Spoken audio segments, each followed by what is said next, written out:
Hello, everybody. This is Bart Sharp, and you are on Becoming Quantum Conscious at United Public Radio and UFO Paranormal Radio Network out of the beautiful city of New Orleans, Louisiana, which I think, has snow right now. And we're also at 107.7, no, 107.5 and 105.3. It's been a bit of a confusing startup, so I'm a little bit rattled here. Uh, so I'm just pressing a lot of buttons right now, getting everything right. But I think I got everything here. I'm operating the StreamYard program, and all of this wacky stuff is happening. So we're still on UPRN Talk Radio, on the internet, also on Roku, Facebook, YouTube, X, and other internet platforms all around the world. So we are out there. And I just have to take a little breather. It's funny when the curtain calls and everybody's shaking a leg there. Uh, Sometimes happens even on radio. So we're just laughing about it. It's just kind of wild how all of this works. Once again, I'm pressing a lot of buttons here, trying to get everything right. And okay, so wow, we're going to be in one of my favorite topics, and Mary Magdalene's mother, but on the path of Mary Magdalene, and it's going to be an interesting journey. So I want to bring on our guest today, Roslyn McGrath. So off we go. Hi, Roslyn. How are you Hello. doing? I'm I'm balancing it out. There's been more craziness going on this end than you even know. So Okay. it So must be an yeah. interesting astrological day. Well, this is the 21st, 22nd, and the planets, all of these planets went into alignment. Uh, all of why all of these changes are happening. So I'm not surprised. I was just having a conversation with a friend about Rennes Chateau, France, which is probably the beacon point of Magdalene consciousness, and it's a beacon point beyond Magdalene consciousness.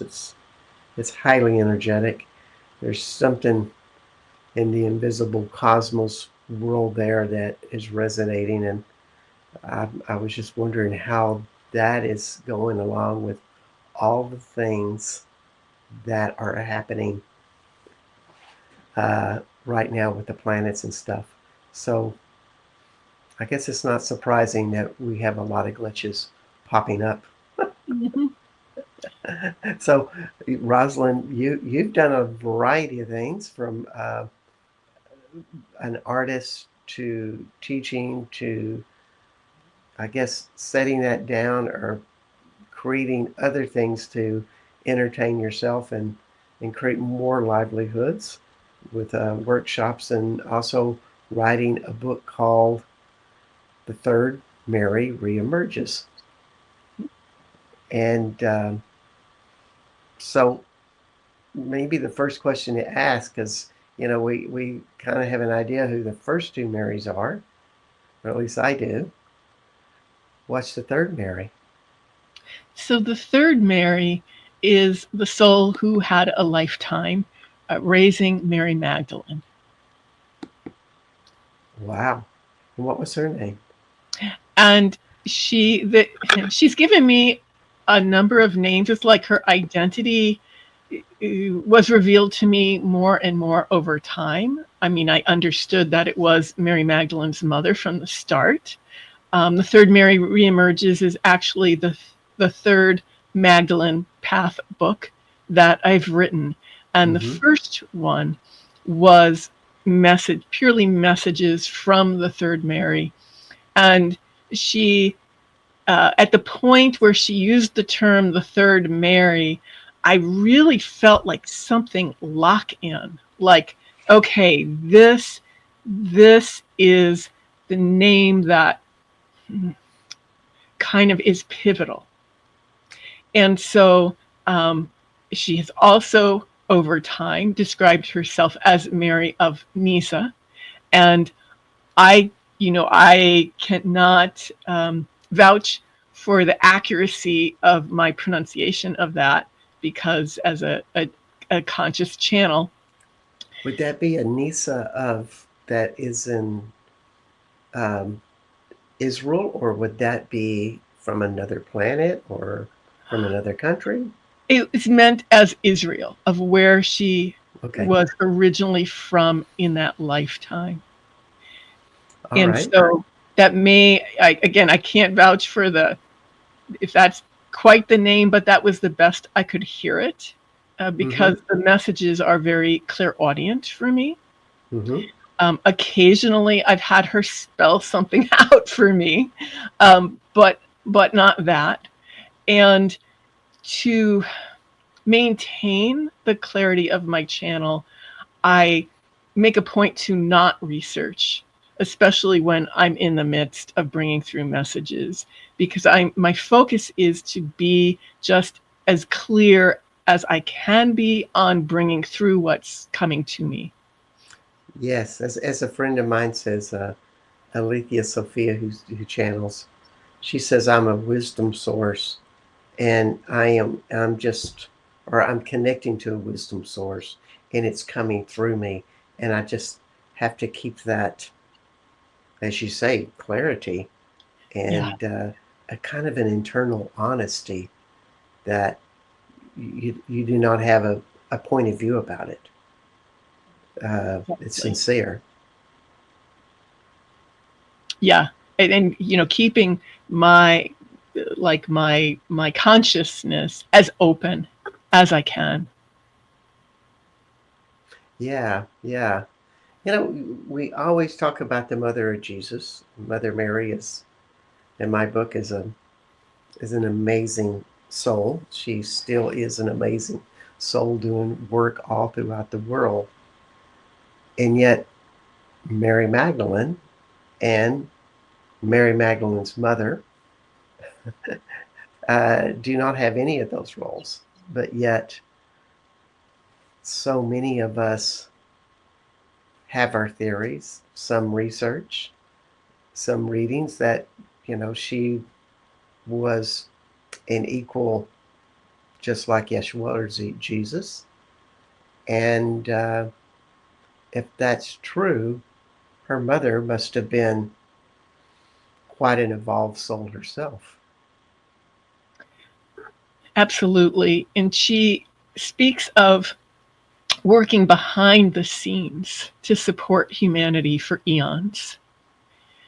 And that, while that was a pivotal lifetime, uh, it's not the only roles that she has played.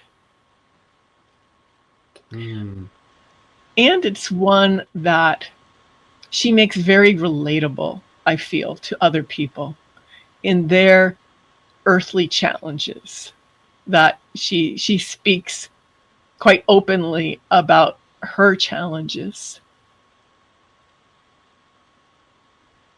Yeah.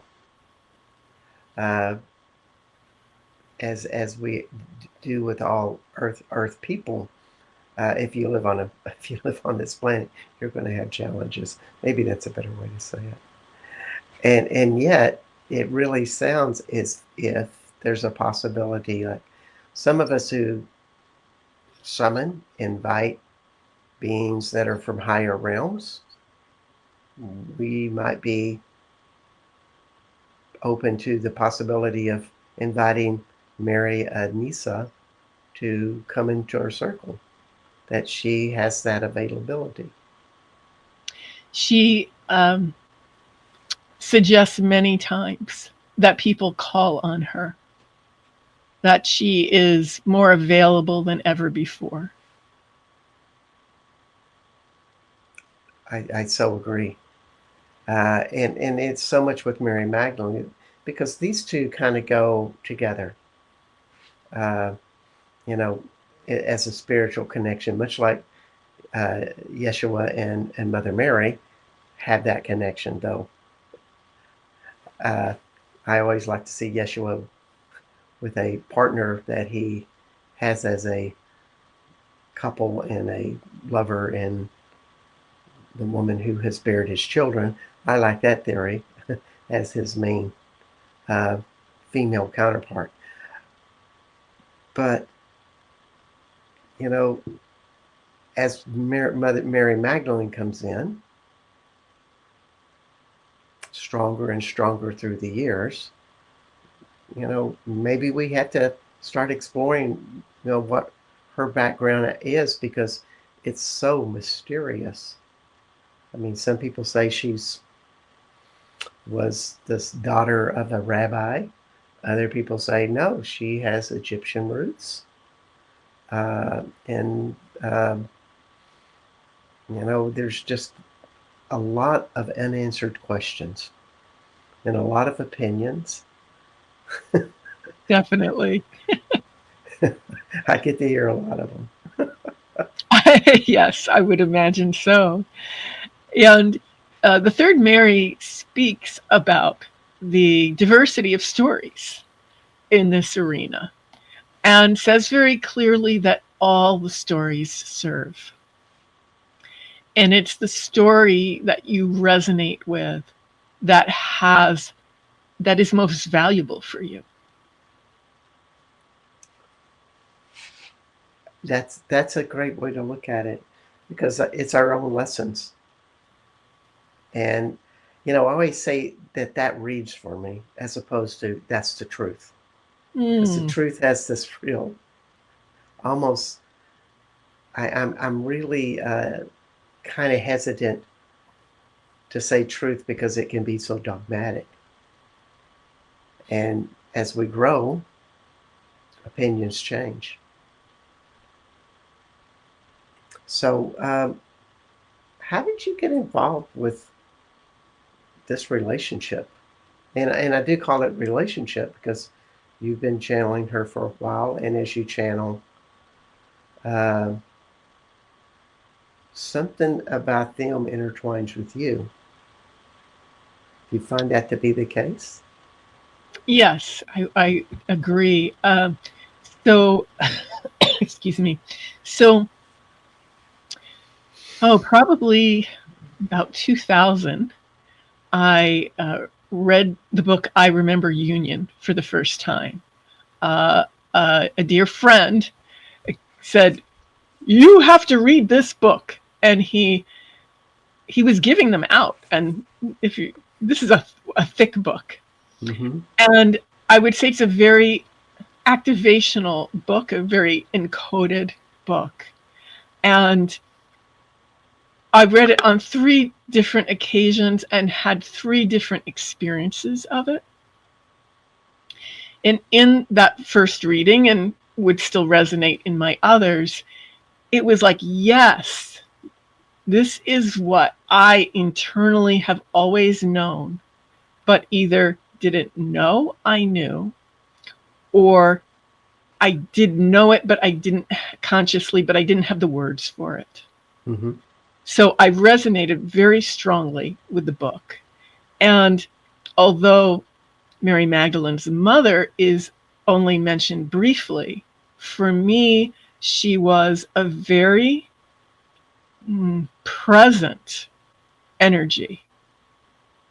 I immediately had a sense of connection.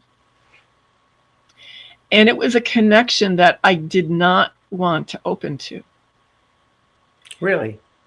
Really, because I felt that there was a lot of painful emotion that would come up, and I didn't want to go there. And so, I don't know, 12, 13 years later, I had connected with the organization Soul Support Systems, and one of the women I met and became close friends with, was nudging me that she felt I was an aspect of Mary Magdalene. And I did not resonate with that. But it was a powerful nudge, because it finally, got me to the point of saying, no, not her mother. And my friend's immediate response was, oh, well, I don't know anything about her. I'd be very interested to learn more about her. Why don't you connect? And I'm like, no, I don't want to do it. But once we'd had that conversation, and really all of my projects, and not that they necessarily have that degree of resistance, but with each one, I really am compelled. I'm not looking for another thing to do, but the energy comes through very strongly to work on a particular project. And so having that conversation itself did open me more to connecting. And so my first message I received from her was very brief, but allowed me to move through that deep level of emotion to get to the other side. Mm. And then she had more messages, and I began taking them down, and it became clear to me that this was not meant just for me, that this was also to share with other people. Yeah. Yeah, because this is new territory. For all of us, I would suspect. Yeah. She says the time has come for her to be more known. Mm-hmm. That she's very involved with transitions from old to new. And so if you resonate with the concept of the new earth, that she is here to support us and like really give that hand to help us bridge over to a new experience. History tells us that Mary Magdalene becomes very popular when people are high strict hydra. I'm trying, okay. But history, people turn to Magdalene when we're at such stress for directions. Mm-hmm. That's when her most popularity has arose historically. And it just, here we are at this bridge. We're coming into something new. We have no idea what it is. Lots of fears of that we're not going to go there. We're going to go down a rabbit hole that's going to be going against a progression, so to speak. So the third Mary, or Maria Nisa, sounds like it's being called in for extra help. We need to pay attention to this. More energy coming this way, because Mary Magdalene has shown us when times are hard, people call on her. And maybe that's true with Mary and Nisa. It's her time to help this.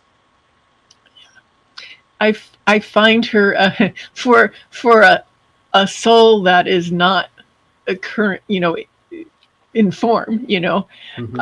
As Mary Magdalene's mother, that she is a relatively grounded source of support. She tends to become, not always, some things are overview, but she also will get very specific. Mm-hmm. And again, is very, I feel, relatable as a human being. Yes, I went through these family challenges. I understand yours. I'm here for you. Yeah, when I read the book, it was very practical and a reminder that your challenges are similar to what people have experienced for hundreds of centuries and centuries. Uh, they have a different face, but some of the same vibrations are there. Therefore, to me, that's reassuring. Yeah. So, does she? I hadn't read this in the book, but does she reveal much about what her life was in Israel?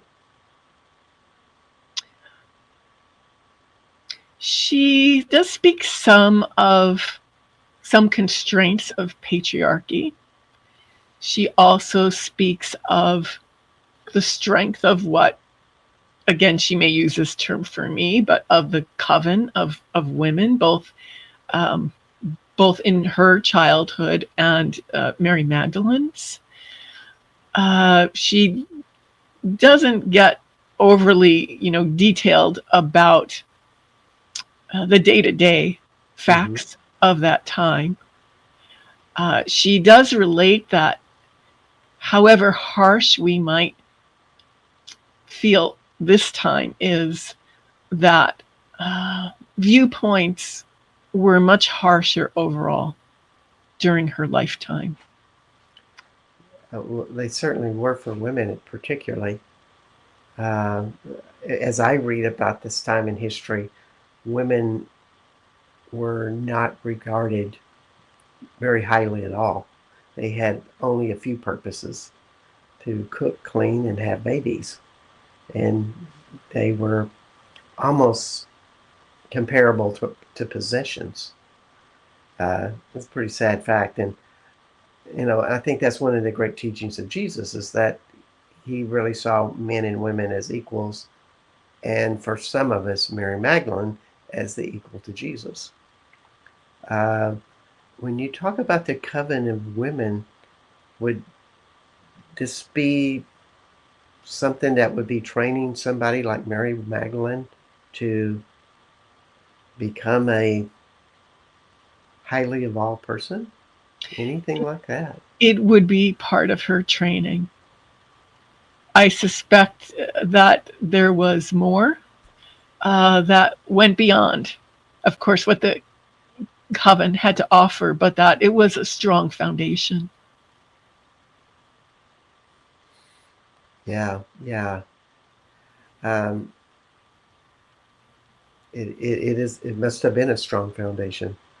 It just seems like that's coming up more and more that the Magdalene consciousness is that rising power, is that unrecognized power, that or consciousness. Let's not call it power, it's just a higher consciousness that is being ready to be recognized. And you said it earlier, it's like she was a Magdalene. Uh, what, and as if it's a title. I guess we, excuse me, say on part of the Magdalene path, Hmm. as a way for people now to relate the connection there of those um, of that foundation of wisdom that came through the coven of earth wisdom, of energy wisdom, of heart wisdom. Yeah, yeah. It's it's it's it's it's almost like you're saying, and correct me if I'm wrong, that women had a bondage of communication that maybe wasn't put in books, but was still there for women to share maybe their stories and what they knew. They, of quietly keeping what some would term the old ways alive. Yeah, yeah. Does any of this go back, like, some of the people are daring to say, well, Magdalene had teachings that went back to the times of David and Solomon and followed that lineage.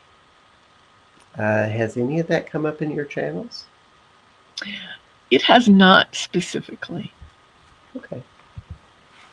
That may well be, but I would say it's like a lot of the channeling I've done in this arena has been more filling in some blanks about before the resurrection and after, but certainly not the full story of Mary Magdalene. Mm. What are some of the things that surprise you when you say filling in the blanks? Well, I mean, I wasn't consciously aware, certainly, of Mary Magdalene's childhood, the challenges of a very aware mother who was a spiritual adept who knew that there were such extremely challenging times coming to her daughter, and of her responsibility to raise this particular child to help fulfill her destiny, while that certainly was not dependent on her, but for her to provide foundation that would support that. Almost like you're saying, just like Jesus was like, oh, there's a chosen one that's going to come, and people have been waiting for hundreds of years, but maybe they were also waiting for a woman to come as well. Yeah. One of the paintings that I've done that is a version of the Third Mary is titled Matriarchal Madonna. And in her arms is the baby, Mary Magdalene. And if we as a species really see ourselves as equals, then of course there would be this profound support and mission through a female form as well. I mean, why wouldn't there be? One would think.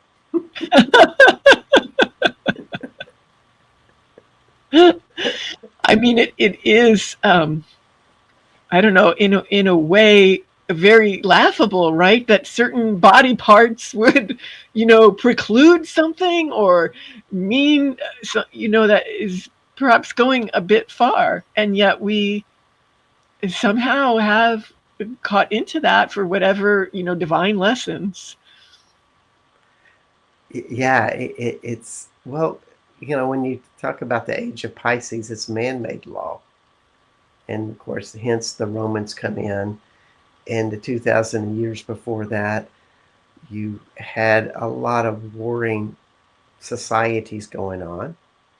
The magical times of Egypt, of Atlantis, were long history, as well as David and Solomon, but yet they were somewhere in the underbelly. And I always think of Magdalene and Jesus kind of as and Buddha and Muhammad, others. It's almost like something that just popped up out of the waters, but it was still immersed in all of this chaos. It almost like as a big message for us all, but it wasn't going to stay up above the water long. It's going to get it submerged in all the chaos of the Romans and all the institutions that came forth from that society. And thus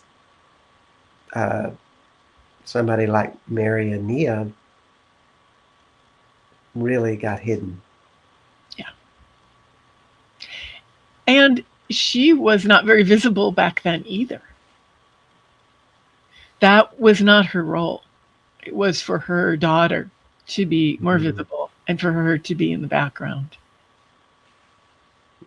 So true. So, how many people in this world are those powerful people that choose to be in the background? I definitely, it's, we each have a crucial piece of the puzzle. And one of the things that I most appreciate about what's come through, particularly in this last book, The Third Mary ReEmerges, is how very much she honors and cherishes each person, as well as the planet itself, and that she's coming to support in a very equal manner of great respect for each of us. Yeah. Well, we're right about at the middle of the show. And I wanted to tell everybody that you are with Roslyn McGrath, with her book, The Third Mary ReEmerges, at www.empoweringlightworks.com. And she has 3 books out beyond um, The Third Mary ReEmerges, but we're kind of on the topic of this one today. And you can find them all at www.lightworks. Empoweringlightworks.com. Empowering Lightworks. I knew I was forgetting a word That's there. okay. Yeah. And my name is Bart Sharp, and you are on Becoming Quantum Conscious at United Public Radio Network and UFO Paranormal Radio Network at 107.7 and 105.3 out of New Orleans. Also on the UPRN Talk Radio website, Roku, X, YouTube, Facebook, and other internet platforms. Um, so let's just start talking about some of the things that you have found really valuable in your text. If there's values or lessons you think are really good for the audience, what would some of those things be? First off is, I guess I'd say, the honoring of everything, including what we don't like. And this very specific support.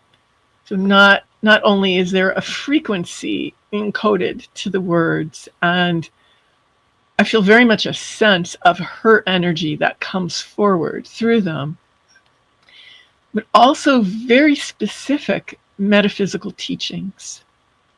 And she'll give some overview, but she will also leads through specific exercises, if you will, or ways to become more aware of that have really been profound. And I sort of ended up doing the last third of the messages in the book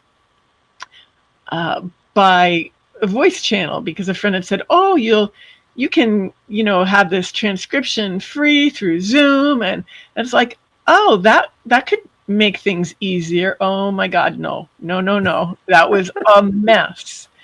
But what it did give me, right, in all the roundabout things, and I sometimes come to what's meant to be, you could say, or the best choice through what I'd call the back door, that it gave a series of audio recordings. And I was very moved by this whole up-leveling of the presence of the frequency. And so I put the word out, and a group of 6 women came together, and we worked with those recordings.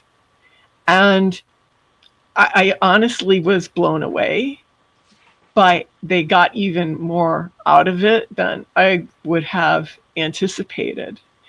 And I'm not I am not without an inner skeptic of things in a general way.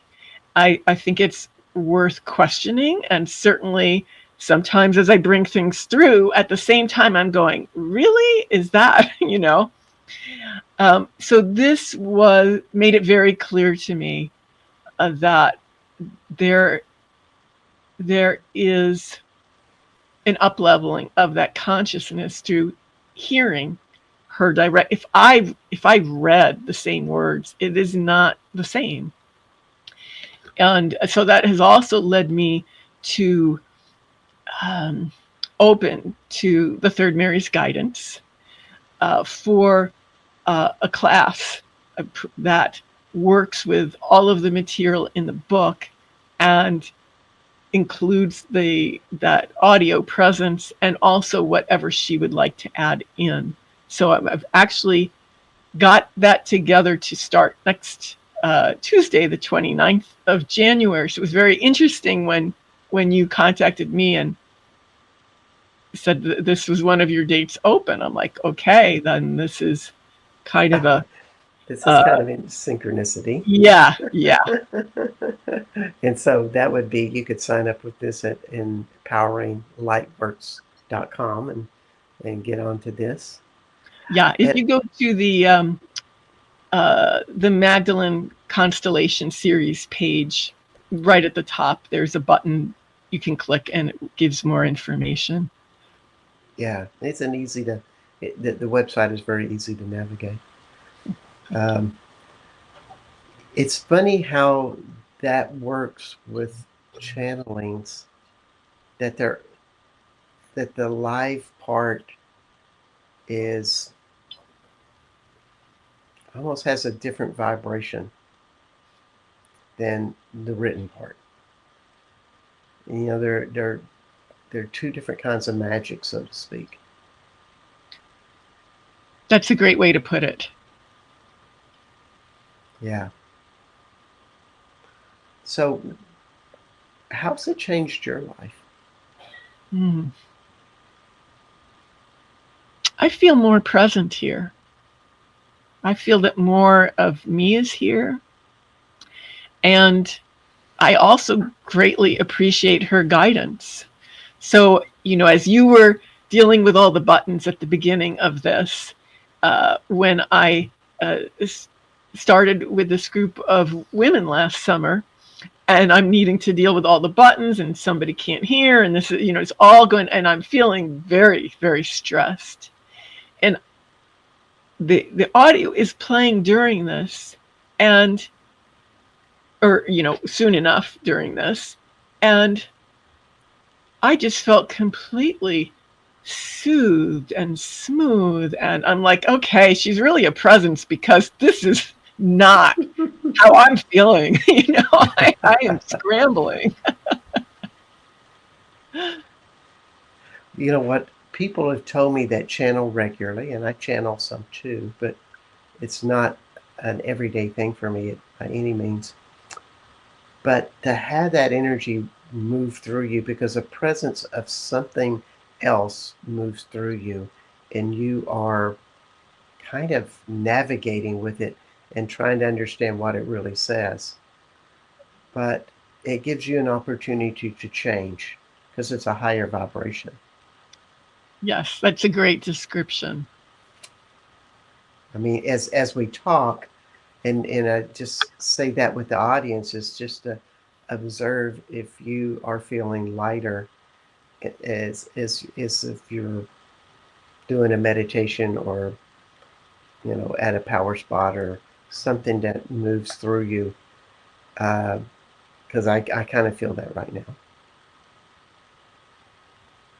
It might just be normal to you because it's just you. You know, it's you now. It wasn't you 10 years ago, maybe. Well, I did ask that she be present to support this process. I mean, I'll tell you, I haven't had a cold in 20 years. And I've been dealing with this one, and it got a lot worse yesterday, where it's like it's hard to Mm, speak. And then today the heat went out in the room where that I'm doing this from. It was real. like, how many things is this going to be? It's like, you help, you need to help.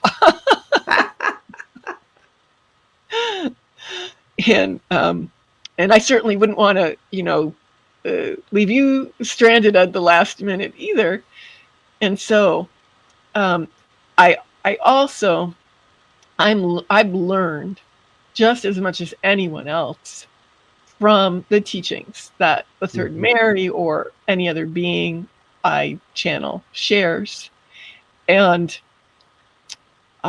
this particular book, I've gotten to integrate much more than I would have because of all the challenges with those audio transcriptions. Hmm. I had to go over that material many, many, many times. And And and as of a course and this as a class. as a reader, you have Yeah, to read it and stop. And it's not a fast read, folks. yeah. Uh, you have to slow down because it's an energetic transmission. And if you get it intellectually, and that means that your mind and what's happening with your body as you read it, if they can both have an understanding at the same time, it basically means that you go up in a vibration, because we're trying to teach our mind what the body already knows. And if the mind never gets it, well, you don't get it as well.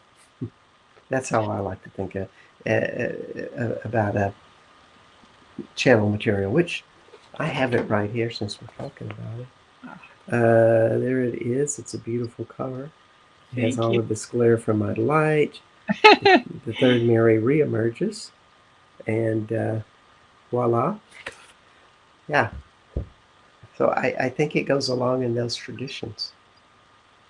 I And mean, she specifically asks that the reader pause, turn their eyes away from the page, and take in the vibration. mm, There are things I'm not sure we can ever fully put into words because words are pointing to an experience. They're not identical with an experience. yeah. And this is a spirit being that lived, well, she may have had many lifetimes in between then and now, but she's coming from a reference of that era, if I understand correctly. So she also has a reference to a much slower time. And here we are in this society going much more faster. Our DNA is speeded up. And, people think that faster is better. And just look at them on their cell phones, and that's my case in point. And here's a woman with a very different perspective. Mm. Just slow down, feel, and when you respect the earth and respect others and have a reverence for everything, you're connected and your body relaxes.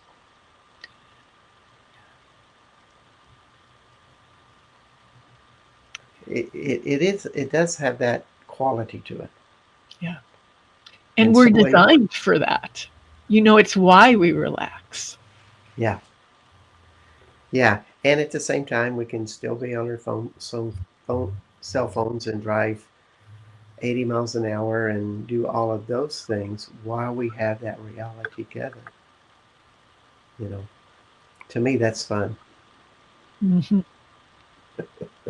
It's definitely an interesting time with a lot of contrast. Yeah. So, any other wisdom that Mary and Nia would give us in traversing these times? Oh, well, the first thing that's coming up is to open our hearts. That is one of the most profound and, right, one of the simplest things to say, not always the simplest thing to do. And to really listen within. I mean, she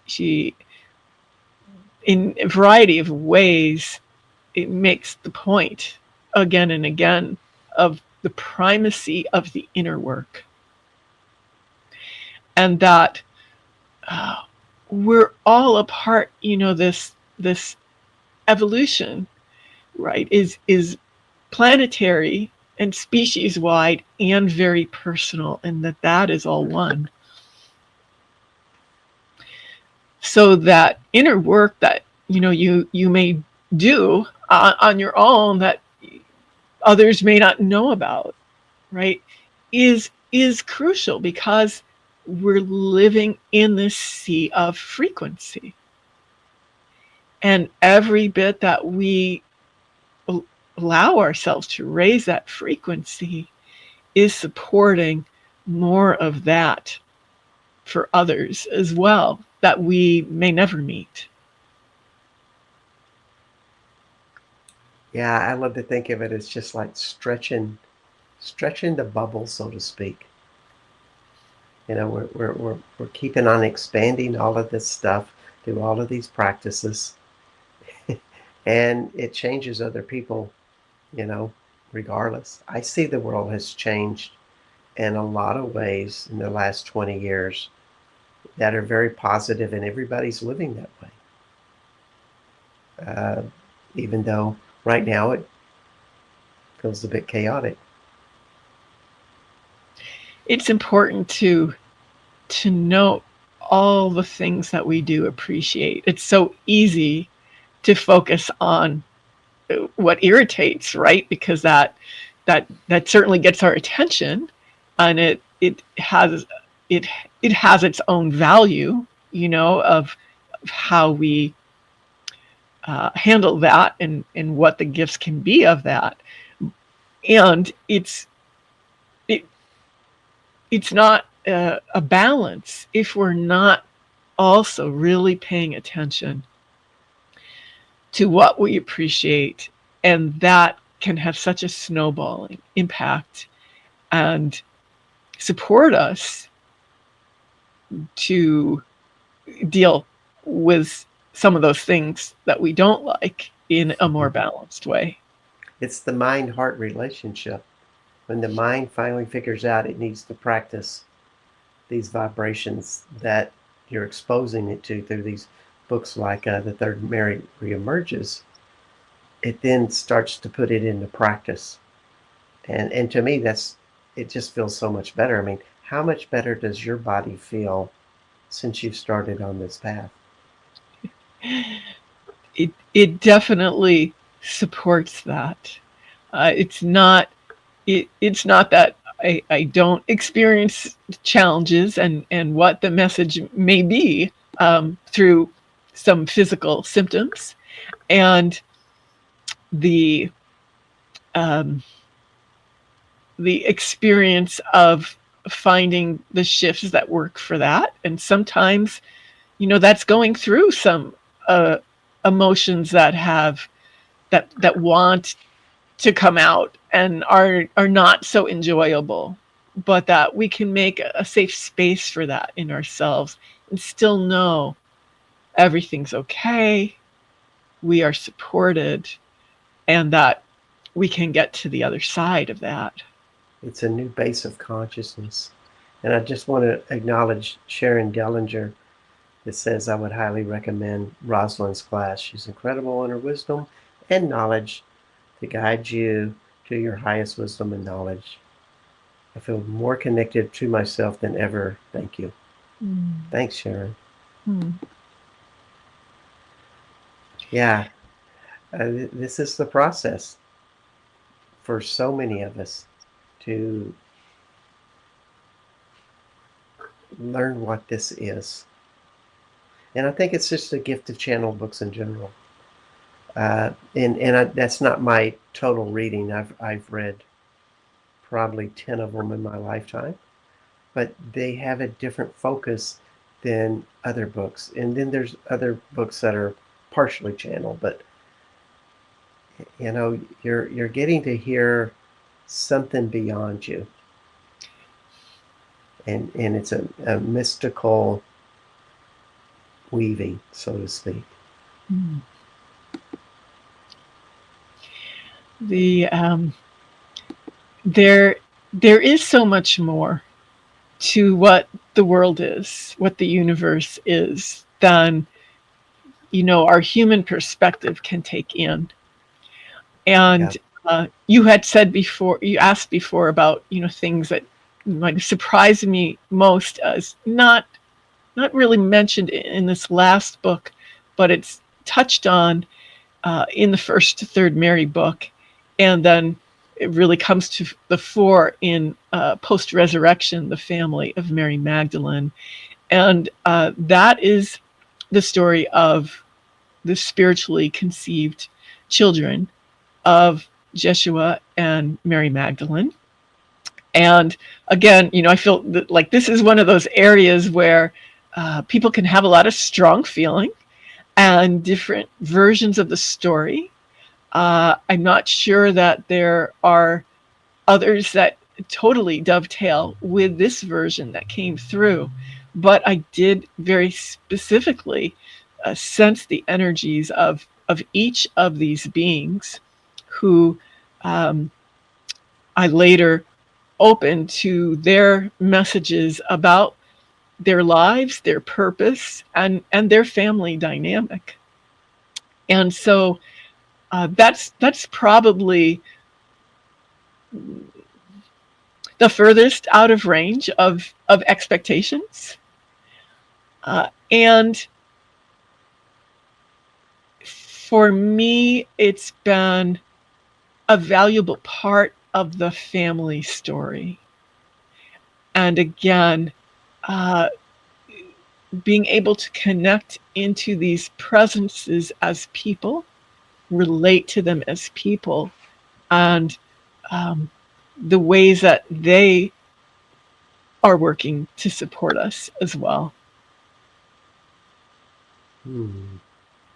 Well, thank you. That's a wonderful thought and story. And we're coming to the end of our show. And I just want you, Rosalind, to just think about a final message that you would like to give everybody, like a minute or so. And while you think about that, I'm going to tell everybody that you are with Roslyn McGrath, author of The Third Mary ReEmerges. You can find her at www.empoweringlightworks.com. I am Bart Sharp, and this is Becoming Quantum Conscious at United Public Radio Network and UFO Paranormal Radio Network at 107.7 and 105.3. And next week, we're going to have a special show. It's going to be an hour and a half long, and our guest is William Henry. He's on Gaia and Ancient Aliens and has written a numerous amount of books. A real expert in so many different paths, and all I can say is we're going to go down into the wild thoughts of William Henry, and it was a real privilege to get to interview him. It will be a recorded show, but that doesn't mean it's not going to be a great show. I finished it and said, wow, this is darn cool. So that's next week. But this week and right now we have Mary McGrath, author of The Third Mary ReEmerges. So, Mary, what parting wisdom do you have for us? Well, excuse me, in opening to what the Third Mary most wants me to point out here is don't give up. That there is much more happening than, like, astoundingly much more than what we're experiencing on the surface. And back at a time when I did not have visions or channel or received messages, I received my first, and it told me that it would look like the walls were falling in, but that what's actually happening is the walls are falling out to make room for the new, and that I would live to see all of my highest hopes and dreams come true in this lifetime. Mm. And my first thought was, well, I don't know how that's going to happen. Certainly, I would be on the more cynical side in that point in my life. And secondly, well, I guess I just need to stay open to what I'm called to do. And so, for each of us to find our path of looking within and moving from that place. I guess I'd say that's the biggest security that we can have in these changing times. That's great wisdom. Your path will set you free, and stay on it. Yeah. Keep opening. Thank you so much, Mary, for Roslyn, for being on the show with Confusing with Mary. Mary We're now. merging more all the time, I guess. I think you are. But thank you, Roslyn, for being on the show. Roslyn McGrath, author of The Third Mary ReEmerges on Awakening Lightworks. No, Empowering Lightworks. Thank you for so much for being on the show. And we'll see you soon. Thank you so and much, everybody, Bart. thank you for being with us today.